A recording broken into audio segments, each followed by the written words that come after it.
10 वर्ष के अंदर देश के अंदर जो एक माहौल खड़ा हुआ,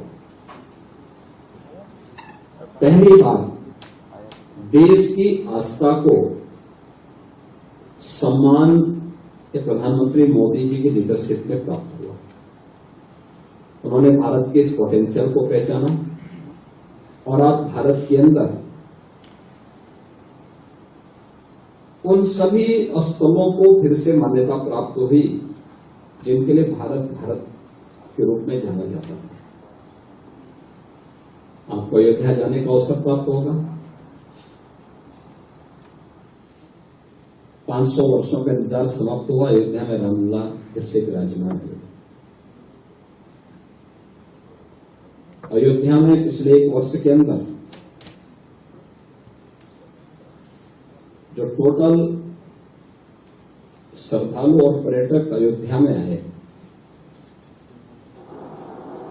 उसकी गिनती कर पाना बहुत चुनौतीपूर्ण है। और चुनौतीपूर्ण इसलिए है क्योंकि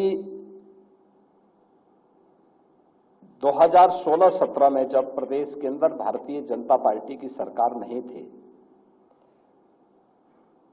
तब यह संख्या हुआ करती थी वहां पर मात्र 2,35,000। और 2024 में अगर श्रद्धालुओं की संख्या को हम वहां की दृष्टि से देखेंगे तो ये संख्या लगभग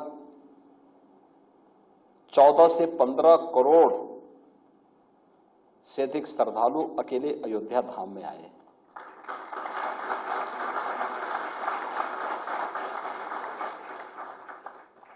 अयोध्या के लिए इस दौरान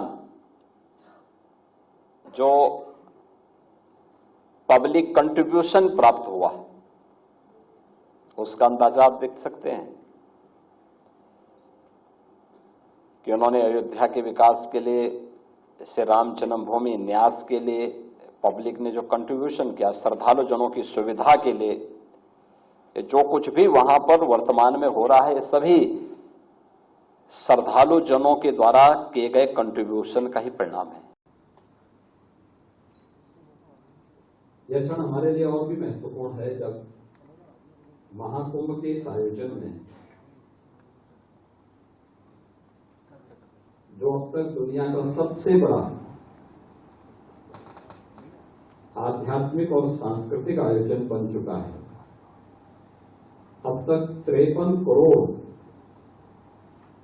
श्रद्धालु जन मां गंगा, मां यमुना और मां सरस्वती की त्रिवेणी में आस्था की पावन डुबकी लगा चुके हैं।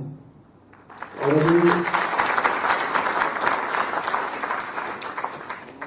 अगले 9 दिनों तक यह उत्सव इसी रूप में चलने वाला है। कल्पना करिए, ये भारत की पोटेंशियल है और यही भारत की आस्था को अगर सम्मान दिया गया होता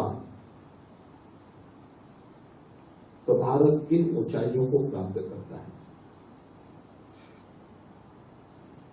और उस महाआयोजन के अवसर पर आप सभी को उत्तर प्रदेश आने का अवसर प्राप्त हुआ।